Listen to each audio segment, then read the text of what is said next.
I found something belonging to my roommate. The pastel color and enormous size felt fully charged when touched. But damn. I've got 3 roommates. How am I supposed to figure out whose this is? Should I inspect them one by one? Everything came crashing down when 3 pairs of hands suddenly reached toward me. Ethan, Jason, and Ryan simultaneously declared, "It's mine." After 18 years of living in this interstellar era, I never imagined facing such insanity. Let me introduce myself. I'm Luke Carter, 19, a male college student. Never thought I'd find a certain anatomical prosthetic in our shared bathroom. Seriously, who leaves their detached cybernetic genitalia lying around? In this age of advanced technology where people replace everything but their brains with combat-grade alloys, you'd think basic decency still applies. Did these cyborgs ever consider how awkward this is for a fully organic human? Staring at the pastel-colored equipment on the table, I groaned. Which of my ridiculously accomplished roommates did this belong to? First there's Ethan, the walking supercomputer who's already working with top research institutes despite being undergrad. Government agents escort him weekly to classified projects. Then Jason, the StarNet Championship legend who dominated the mech combat rankings since 13, currently holding 5th place among veteran warriors twice his age. Lastly Ryan, the art prodigy dubbed God's paintbrush since toddlerhood, whose works now hang in presidential galleries. Meanwhile, there's me, the scholarship student who fought the dorm supervisor 16 times trying to switch rooms. Their families requested ordinary roommates to provide normal college experience. He finally admitted. When I protested, "Why me?" he bluntly replied, "You're the poorest student here." Brutal truth. Guess this is my life now, broke, ordinary, and stuck between 3 walking legends who can't keep track of their premium cyberware. As long as you room with them, your stipend will be quintupled. I instantly straightened up, solemnly shaking the professor's hand. Thank you for the university's trust in me. And so, driven by poverty, I became the ordinary fish in a pond of geniuses. I thought maintaining dignity would be my biggest challenge. Little did I know, it'd be about a damn gun. Let's rewind to 3 days ago when Jason mentioned his birthday plans during our weekend gathering. Ethan sipped his coffee behind gold-rimmed glasses. His refusal crisp as autumn air. Prior engagements. Then Ryan lifted his chin. Moon's silver hair cascading over features carved by angels yet animated by devils. When his fingers beckoned, I swallowed pride along with the 5 zeros in my bank account, obediently settling at his feet like a well-trained golden retriever. "What's up?" Arctic cool fingers pressed against my sun-warmed cheek. I instinctively nuzzled into the relief until his thumb began tracing my lower lip with concerning intensity. My protest died as his index finger breached my mouth, dragging across incisors with deliberate friction. "Ryan?" Pink bloomed across his marble complexion as his breathing shallowed. When I tried retreating, his grip became steel cables at my nape. Our breaths mingled as he leaned in until cold metal touched my shoulder. Ethan stood behind me, index finger pressed between Ryan's eyebrows like a priest exorcising demons. Enough. The tension crackled like live wires until I finally registered the lingering metallic tang. You didn't wash hands after the range? Did you?" Ethan's finger twitched away as if burned. Ryan's smirk confirmed everything. "Touched my Beretta earlier," he purred, sauntering out with Ethan storming towards the sinks. The realization froze me solid, until furnace-hot arms circled my waist from behind. Calloused palms slid under my shirt as scorching breath whispered promises against my ear, igniting wildfires across my skin. "Look, they aren't coming. But you will, right?" I instinctively pushed against Jason, who was crowding my personal space. The muscular jock didn't budge. Truthfully, I didn't want to attend either. Those trust fund kids' parties always made me feel like a small-town girl crashing a Met Gala. Seeing my hesitation, Jason's obsidian eyes darkened as he leaned closer until his minty breath ghosted over my ear. "You're not ditching me now, are you?" "Of course not," I protested immediately. "Ditch my golden goose?" The Reynolds heir wasn't just my roommate, he was my meal ticket through this Ivy League nightmare. His gaze swept over my face like an airport scanner before curving into that trademark smirk that made half the student body swoon. "Then you're sleeping in my suite tonight." "Excuse me?" I choked, glancing around our absurdly luxurious dorm. Our shared living space resembled a 5-star hotel penthouse with 4 private and suite bedrooms. Why would anyone abandon their California king bed for his silk sheets? Unless they wanted rumors spreading faster than a TikTok trend. Swallowing hard, I stood my ground. Jason, I'll definitely be at your birthday bash. The compromise seemed to satisfy him, though nothing prepared me for the actual event. Crystal chandeliers, ice sculptures, waiters circulating with beluga caviar. This small-town girl went full raccoon mode at the open bar, accidentally downing what turned out to be 80-proof fruit punch. Next thing I knew, the world tilted as someone's expensive cologne enveloped me. A warm chuckle vibrated against my cheek. Adorable. Strong arms carried me through what felt like an earthquake, depositing me onto cloud's soft bedding. Morning brought 2 discoveries, the world's worst hangover, and that creature in my bathroom. My fuzzy memories raced through suspects. Ethan? No way, mister. Valedictorian would never use pet names. Jason. He'd been equally trashed when the chauffeur dropped us off. Which left Ryan. I groaned. The Bennett heir's idea of fun usually involved making me fetch his dry cleaning or hunt down obscure Japanese whiskey. Last month he'd decided he craved artisanal gelato at 2 a.m. Using those damn bedroom eyes until I trekked across campus to the overpriced student mall. Curling deeper under my duvet, I weighed confronting him against surviving another semester. Rich kids' whims were exhausting, but their family donations kept the scholarship fund afloat. Maybe I could bribe the mystery bathroom intruder with Pop-Tarts. I couldn't resist standing up shamelessly. Ryan, I'll go buy it. He laughed, his pale toes nudging my calf. Hurry before it melts. Or else, I'll have to punish you. My face flushed crimson. I sprinted the whole way back, only to find the edges already melted. My eyes widened. How did it melt so fast? Ryan lowered his gaze, pushing me onto the couch with displeasure. His foot slowly trailed from my calf to thigh. What punishment do you deserve? Oh, Ryan, let me go again. It won't melt this time. Ryan's lips curled mysteriously. Anything you bring will melt eventually, he murmured. What? I leaned closer. I didn't catch. His teeth sank into my chest through the thin fabric before I could finish. Bruises bloomed instantly as I tearfully begged for mercy. He kept biting with dark amusement. After that incident, I developed genuine fear of Ryan. My chest throbbed for 7 damn days. The fabric friction hurt so bad I secretly used Band-Aids to survive school. If this thing was his, maybe he wouldn't punish me? No, even if it's his, I can't let him know until I figure out his intentions. The door burst open as I lunged to hide the object under blankets. Sitting rigidly on the bed, I watched Ryan's eyes narrow dangerously at my mattress. My protective flinch betrayed me instantly. He closed the distance until his knees trapped mine. Luke's feeling needy today. Following his amused gaze, I froze. The summer blanket clung too tightly, clearly outlining the shameful silhouette. My mind went blank. 19 years of dignity, gone. Ryan gripped my chin like some merciless deity. Toys are pathetic. His breath scalded my ear. The real deal's better. So, Luke wants to try it with me? Have you ever seen a succubus? I haven't. But I swear Ryan looked breathtakingly beautiful when consumed by desire. The gorgeous man's forehead glistened with sweat, chest heaving as those dazed eyes followed my every movement. Even through this clinical assistance, his beauty felt almost sinful. My breath caught when his jade-like fingers gripped my nape. The overwhelmed man buried his face in my neck, teeth grazing my earlobe. Oh, that hurts. The nibbling turned to heated kisses that I dodged by turning my face away.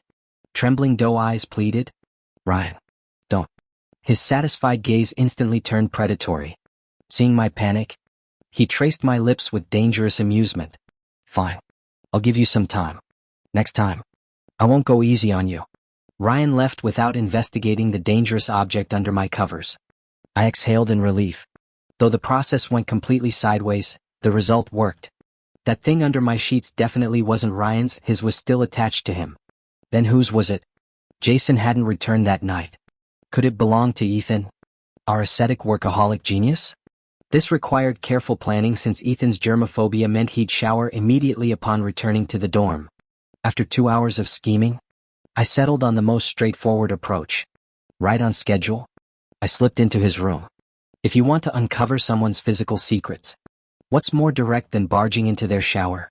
Hyperventilating outside the bathroom. I finally charged in and collided with firm, bouncy pectorals. The impact made him drop the towel he'd been fastening. Holy shit. That's impressive. Done staring? His icy tone froze me mid-retreat. Enjoying the view? I wanted to cry. Should I say yes or no? My traitorous mouth blurted. And not really. Not really? A calloused hand gripped my chin, forcing me to meet glacial eyes. The towering man glared down, jaw clenched. Look, isn't Ryan enough for you? I blanked. Playing dumb? His obsidian eyes darkened as his grip tightened. I whimpered in pain. Ethan Mitchell's chest heaved rapidly, his jaw clenched tight. The overhead light cast shadows across his face, making him look entirely different from his usual self, dangerously so. Belatedly, I noticed the lingering scent of alcohol on him. Ethan, have you been drinking? I squirmed slightly but couldn't break free. He spun me around, pressing my face against the cold tiles. The next moment froze me in shock. The aloof academic prodigy who hated physical contact now held my nape in a bruising grip while his other hand delivered a sharp smack to my rear. The sting barely registered through my astonishment. Holy shit. My ass just defiled the goddamn honor student's hand. Why does he get to be while I'm just Ethan? He crowded closer, eyes blazing with frustration and something darker. Cold water droplets from his hair slithered down my neck, making me shiver violently. Suddenly the bathroom air felt thick enough to choke on, my thoughts turning syrupy slow. Ethan, what did you say? I didn't catch. His bitter laugh cut me off. Don't play dumb. I heard exactly what you did with Ryan. Heat exploded across my face, spreading down my neck. See how you react just hearing his name? His voice dropped to a dangerous purr. Wishing it was him here instead? That you two could finish whatever you started earlier? Letting him hold you, touch you, kiss you. Each accusation landed like a physical blow. But when I asked you to say my name, my brain short-circuited. But when I saw the red-rimmed fury in Ethan's eyes, survival instincts kicked in. Wait, was the campus legend actually jealous? Did he, like Ryan? My eyes widened comically. Holy shit. This was nuclear-level gossip. Ethan, I swear on my life. I sprang up, raising 3 fingers. Luke would never, could never, have impure thoughts about Ryan. Believe me. He studied my earnest expression before grunting approval, though his flushed ears betrayed him. Turning away, he muttered something about lucky you talked fast and snuff you out. I clutched my chest, heart pounding. Close call. If I hadn't decoded that landmine situation, I'd be 6 feet under. Which meant, the mystery item must belong to Jason. Obviously, our 4-person dorm included Ryan the beautiful menace, Ethan the untouchable genius, and Jason, the only semi-normal human despite his championship trophies. Confident in my deduction, I camped outside Jason's classroom. The moment class ended, the campus prince emerged through his usual swarm of admirers. Spotting me, his face lit up as he shoved through the crowd. Well, look who finally remembered me. Jason leaned against the doorway, all lazy grins and raised eyebrows. Thought you'd be busy delivering love lunches to Ree again. I scratched my neck sheepishly. It's not like I do it every day, he grinned without warmth and added. Right. Mondays, Wednesdays and Fridays you bring lunch for Ryan. Tuesdays and Thursdays you help out at Ethan's lab. Poor me. Your buddy Jason can't even get a Sunday with you. Why did that sound so loaded? My face burned crimson. Almost like a jealous boyfriend. No. Impossible. I'm straight. Jason's the straightest guy alive. Never. I'm working at Ethan's lab for extra cash. It's a paid job. Jason arched an eyebrow. Ethan? I stared at him blankly, with a humorless chuckle. He slung an arm around my shoulders in that buddy-buddy way, steering me toward the exit. Quit both. Be my personal assistant instead. $50,000 a day. The number nearly made me stumble down the staircase. Jason caught my elbow, steadying me. Heart still racing. I clung to his arm. Seriously? You mean it? He barked out a laugh at my $sign eyes. You little gold digger. Kidding. I turned away with an annoyed pout, only to get backed against the wall. Matt. Not really. Just buying time to phrase my awkward question. After prolonged fidgeting, I approached it sideways. JJ's. I found, a toy in my dorm, you know, That kind. Jason hummed noncommittally. I heard modified folks can detach theirs. So, you think maybe? He leaned in, voice dropping to gravel. Want to know if it's mine? My head snapped up, flushed face confirming his guess. Jason had closed the distance completely now, mischief curling his lips. Luke, did you enjoy playing with mine? So it was his. I froze as he dipped his head closer. Our breaths mingled when Ethan's voice cut through. I instinctively turned toward the sound and felt warm lips brush my cheek. Across the hallway, Ethan and Ryan witnessed everything. I touched my face dumbly. Did Jason just kiss me? Before I could process, Ryan strode over and declared, "That's mine." My jaw dropped. My eyes automatically dropped to his pants. But yours is. Both Jason and Ethan darkened. Ethan chuckled, casually adding, I carry spares. So, it's yours? I gaped. Jason looked ready to murder someone. Through gritted teeth, he demanded, You've seen them all? I let out an awkward chuckle and scratched my head before freezing mid-motion, slowly looking up with a bewildered expression. I asked, So, whose is it really? My dorm room wasn't small, but 4 grown men crammed inside made it feel claustrophobic. The 3 of them exchanged tense glances, stubbornly refusing to speak first. I finally broke the silence. Maybe you guys should take this outside? Before I could finish, Ryan snorted coldly, his handsome features twisting in displeasure. Let me make this clear, the stuff's mine, and so is the person. As roommates, you've all seen how Luke acts around me. It's too late to make your move now. Jason immediately countered by throwing his arm around my shoulders, pulling me against his chest. How? Like he's terrified whenever you show up? Ryan's face darkened. You're one to talk. Don't think I forgot about that forced kiss incident last month. My eyes widened.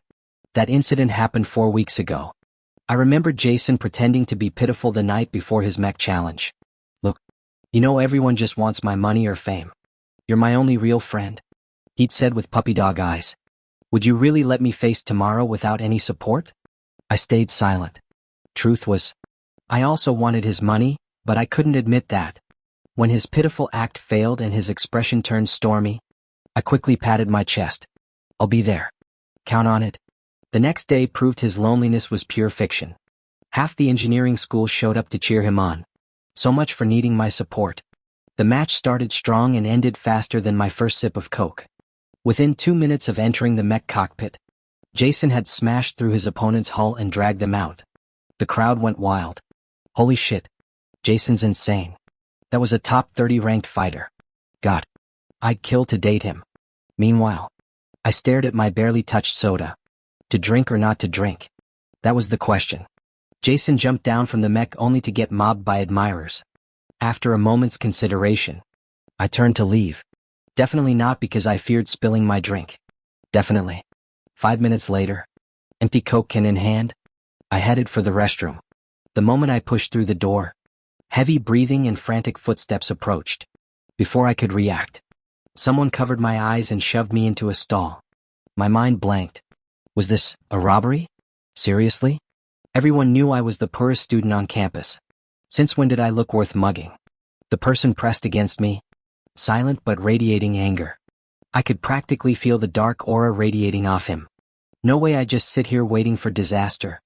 Beating me up is one thing, but robbing me? Hell no. I gulped hard. Man. I'm broke. Seriously. My body got spun around violently, his scorching breath sealing my lips. The sudden blindness heightened every sensation, the sharp nip of teeth, the soothing swipe of tongue, the electric tingles spreading through me. His aggression short-circuited my brain. The kiss so overwhelming I forgot to breathe.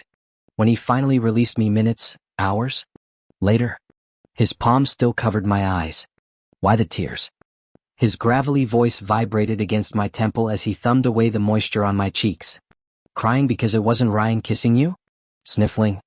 I tugged my collar down to show the angry red marks. Hurts, you're too rough. The familiar fuck exploded from him seconds before my lips got properly ravaged. At least he stopped at kissing. My wallet survived. Back at the dorm that night, I told the guys exactly that. Jason's eyes nearly popped out. Ryan dropped his phone. And even Ethan paused mid-page turn for a solid beat. Now Ryan claims it was Jason? I whipped around to glare. So, Jason froze like a deer in headlights. I jabbed a finger at him. You were the one trying to rob me that day? The groan Jason let out could have powered a funeral dirge. Ethan adjusted his gold-rimmed glasses calmly before changing subjects. Luke? Any post-graduation plans? The whiplash made me blink. And not really. I'm no Ryan with his genius paintings. Not Jason heading straight to military mech combat. Definitely not Ethan with his freakish IQ. Honestly, I've been stressing about this since freshman year. Ethan's lips quirked. My new research project needs a long-term assistant. Someone who knows my habits. His gaze sharpened. It'd be classified work. 5 years confined to the lab. But graduation. Classified research can secure your degree. My eyes lit up. Seriously? What about? Jason yanked me backward into a bear hug while Ryan stepped forward protectively. Both glared daggers at Ethan. Traitor. Jason growled, pinching my cheeks. He says, lab partner, but we all know what he really wants to do with you. Huh. Did that even make sense? Ryan twitched his lips. It's just work. I need an assistant to handle all my painting collaborations. You take the job. And I'll give you a cut from every piece. A cut from every painting, wouldn't that make me rich? Jason immediately panicked. Be my assistant instead. You won't have to do anything except keep me entertained. After I inherit the family business, I'll split it 50-50 with you. My eyes nearly bulged out of their sockets. Are you insane, Jason?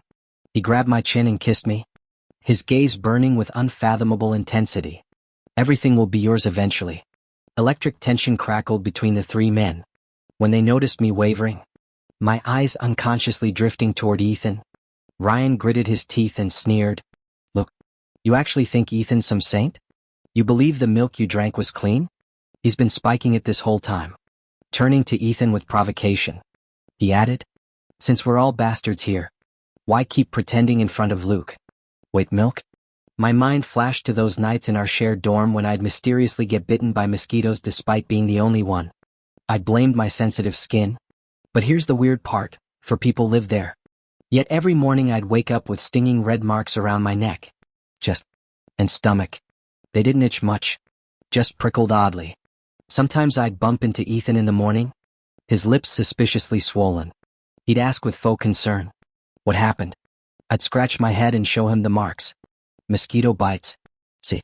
The stoic genius unexpectedly bought ointment later that day, personally applying it despite his notorious germophobia.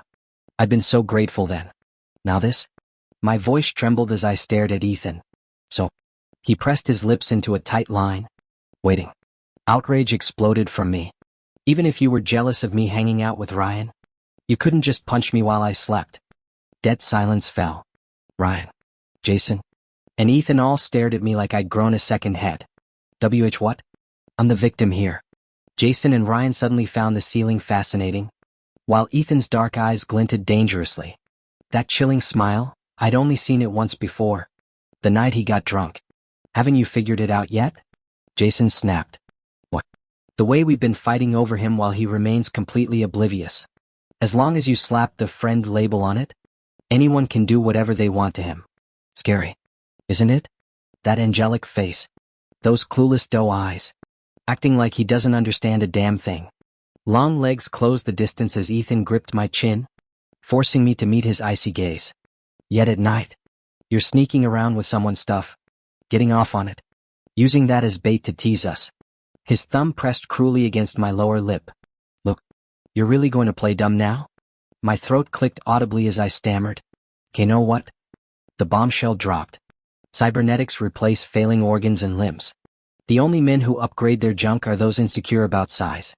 Cold realization drenched me. Then you all? Ethan's smirk could have flash frozen the room. Think I need enhancements? I whipped my head toward Jason and Ryan. Their smirking faces confirmed everything, not an ounce of self-doubt between them. Holy shit. Then whose equipment had I accidentally used that night? Since the confrontation that solved nothing, all three had stopped pretending. Their possessive touches lingered longer. Private meetings grew more frequent.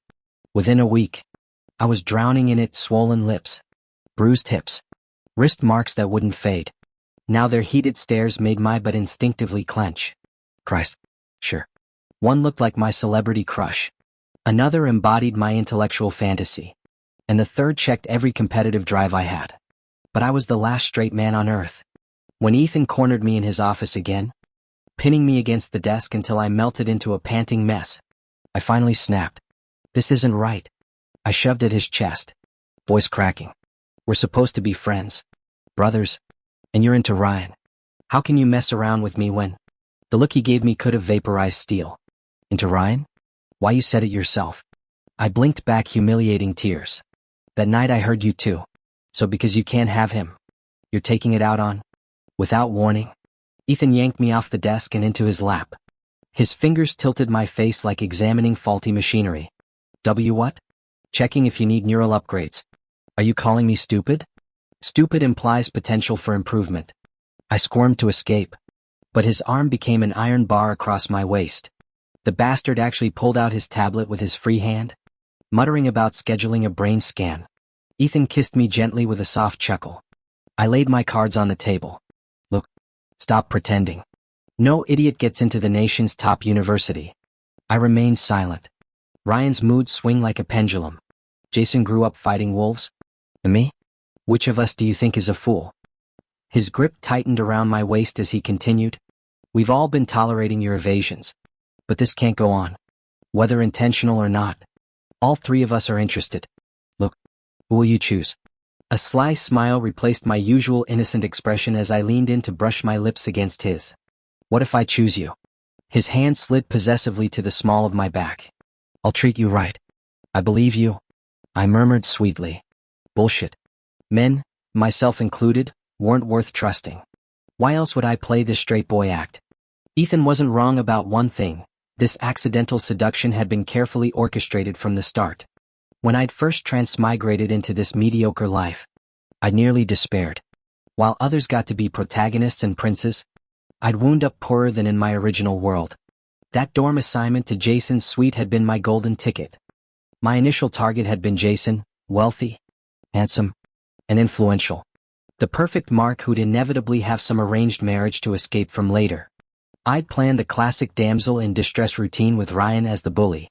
But then Ryan started actually enjoying his role too much, kissing me, touching me, wanting more. At first I resisted, but damn if his generosity didn't wear down my principles. Plus, the man had the face of a god. Now I'm barely clinging to my last shred of dignity while 3/4 naked. Ethan became part of the equation when I needed lab credentials. A few strategically timed vulnerability displays, and suddenly I'm juggling 3 aristocrats. Is this my fault? Please, they're the ones lacking self-control. As for that mysterious object, initially thought someone lost their equipment. After our confrontation, I scanned it properly. Turned out to be the prototype casing for Ethan's new plasma blade, still unpainted during testing. So the mystery kisser that night was Ethan. Exhausting. Managing one sugar daddy brings benefits. But 3? Rejecting any could get me killed. Besides, when have blue bloods ever truly loved commoners? Their affection lasts as long as the chase remains entertaining. I didn't believe it, so I chose to run away. Using Ethan's friend's identity, I quickly contacted the director of a secure lab far from here. I pitched myself while subtly implying connections to Ryan and Jason, hinting I'd been secretly placed by them. I simultaneously reached out to 3 families, bluntly stating how the trio's obsessive feelings forced my hand. Within 3 days, I was en route to a classified coastal research facility, leaving my former roommates completely behind. 3 years later, now the lab's second in command, I sipped tea in my office. Life was peaceful. Really should thank those 3 privileged roommates. The door burst open as my assistant stumbled in. I chuckled. Why the panic? Being chased by ghosts? Before hearing his answer, 2 familiar handsome faces appeared behind him. My teacup shattered. Only one thought filled my mind. Holy fucking shit. I'm seeing actual ghosts. I lunged for the windowsill. Throwing it open, I found Jason waiting below. 3 years had made him more dangerously magnetic. His lips curled seeing me. Where you headed? As I froze, Ryan's hand clamped my waist, yanking me back inside. Running from us. Guilty conscience? My soul left my body. Guilty? Please. You 3 know exactly what you did. Jason vaulted through the window while Ethan secured it. The assistant fled, leaving us four. Jason grinned, caught our little runner. How to handle this? Ryan's fingers dug into my hip, making me shiver. I tried pleading with puppy dog eyes, only to drown in those intensified predatory gazes. Just finish her off. Ryan hissed through clenched teeth. My heart stopped. Overkill much? In bed. He amended. I exhaled slightly. Better ruined than dead. A chill crept up my spine. Ethan finally spoke. 3 might be too much for her. Perfect. Ryan snarled. Wreck her so thoroughly she'll never think of escaping again. Terror ripped through me. I clutched Ryan's sleeve. Tears streaming. Please. I'm scared. Scared? His beautiful face twisted with icy fury. Where was that fear when you seduced all 3 of us? Used our families? Fled like a thief? Look. He purred lethally. You think you have choices now? My blood turned to ice. We're so beyond screwed. Jason began partitioning days like splitting loot. Monday through Tuesday. Wednesday through Thursday. Friday through Saturday. As for Sundays, a shred of hope, maybe a day off? Jason's smirk killed it. Sundays we share. Since our little troublemaker loves juggling multiple men, this wasn't negotiation. Ethan nodded curtly. Final verdict delivered. Fine. Ryan turned to look at me. We're taking 2 months off. Hand over all lab projects and work during this period. Then come back to Capital City with us. After 3 years of building my career here, just leaving like this. I bit my lip. Resentment bubbling up. Don't want to go. Ryan's expression darkened. But Ethan stopped him. The latter approached, gripping my chin to force eye contact. You started this game. Did you really think we'd let you quit whenever you felt like it? Either transfer your work properly and return to Capital City where we'll fund your own research facility, or get your legs broken and be dragged back as our pet. The first option lets you keep your career. The second, his thumb brushed my lower lip, means living in our penthouse as permanent entertainment. Look, have you made your choice? Broken legs? What choice did I have? I should have never gotten involved with these 3. With my actual skills, I could have made it big in a few years through hard work. But now, whatever. A real man knows when to bend. Through gritted teeth, I spat, I'll go to Capital City. My career flourished. Everyone envied my natural charm in relationships. Only I knew the bitter truth. Not everyone can handle the stamina of main characters from those HT novels. Thankfully, Ryan got invited to some elite conference. Jason went to train new recruits. And Ethan got stuck at the lab. Finally, I could enjoy some peace. I don't know what they truly feel. But I do know as long as I don't love them, I'll always hold the power. This is the space age. I don't psychoanalyze emotions or question who I love. My only goal is climbing to the top. That's a transmigrator's true ambition. Finishing today's successful experiment, I drove home craving solitude. The moment I opened the door, 3 heads snapped toward me. Why are you all back? Ryan glowered. I thought they'd be gone. Planned a proper date night. Didn't expect these 2. Jason draped himself over me like a golden retriever, nuzzling my neck. Thought I could have you to myself today. My cheeks burned until Ethan's calm voice cut through. Today's Sunday. 3 pairs of eyes lit up with predatory glee. My stomach dropped. Fuck. There goes my back.